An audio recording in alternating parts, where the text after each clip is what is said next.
मिल भी रही होंगी ना तो मना कर देंगी मिलने से, और शादी तो फिर दूर की बात है। आज मलिक महल में दुश्मनों की बेटी की शादी। हाँ क्यों आए हो? मैंने मना किया था ना।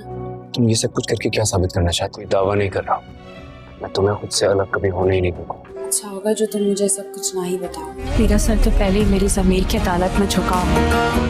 बस खुदा मुझे मेरी गलतियों के लिए माफ कर। निकल जा यहाँ से, निकल जा मेरे दिल से। बिल्कुल वैसे जैसे आपने मुझे अपने घर से, अपनी जिंदगी से निकाल दिया। फिजर शेर समान की मदद तो कर रही है, मगर हॉस्पिटल के पूरे अमले को रंगून वाला ने फिजर के पीछे लगाया हुआ है। सारा ही अमला उस पर नज़र रखे हुए है कि कहीं वो ज़्यादा शेर के करीब तो नहीं आ जा रही। रंगून वाला खुलकर अपनी खदशात का इजहार भी किसी से नहीं कर सकता, मगर जिस तरह से फजर शेर समान के टेस्ट करवाने के दर पे है, वो उसे इस तरह खुली छूट भी नहीं दे सकता। इस सिलसिले में जैसे ही वो बदर ज़मान को बुलाएगा और उन्हें बताएगा कि शुजात की बेटी यहाँ पर हमारे पास काम करती है और शेर ज़मान के केस में काफ़ी दिलचस्पी दिखा रही है, तब बदर ज़मान के शैतानी जहन में एक आइडिया आएगा कि क्यों ना इस दुश्मनी की आड़ में ही शेर को इस तरह से ख़त्म किया जाए कि सारा इल्ज़ाम ही शुजात और फजर पर ही आ सके।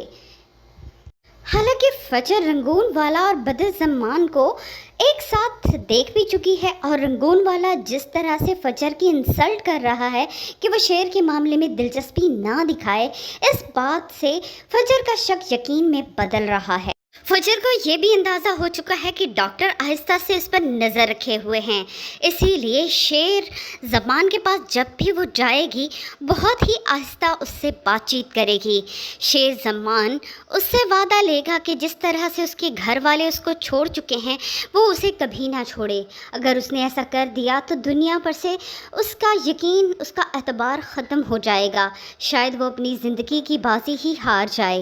लेकिन फजर ऐसा नहीं चाहती, इसीलिए फजर उसे मशवरा देगी कि जो कुछ मैं तुम्हें बताऊंगी तुम्हें सब कुछ वैसे ही करना होगा और वैसे ही रहना होगा। यहाँ पर फजर और शेर ज़मान मिलकर इस मसले को सुलझा रहे हैं। शेर ज़मान बिल्कुल वैसा कर रहा है, फजर के हाथ से दवाई तो वो ले लेता है, लेकिन कैमरों की जद में आए बिना चुपके से वो दवाई फेंक भी देता है। शेर ज़मान जिस तरह से मेडिसिन इस्तेमाल नहीं कर रहा, उसके बाद से उसकी हालत में सुधार आना शुरू हो चुका है। वो अपने सोचने समझने की सलाहियत दोबारा से हासिल कर चुका है, और वो ख़ुद को देखकर हैरान हो रहा है कि उसका हुलिया और उसका रहन सहन कैसा है। ये फजर की ही बदौलत होगा।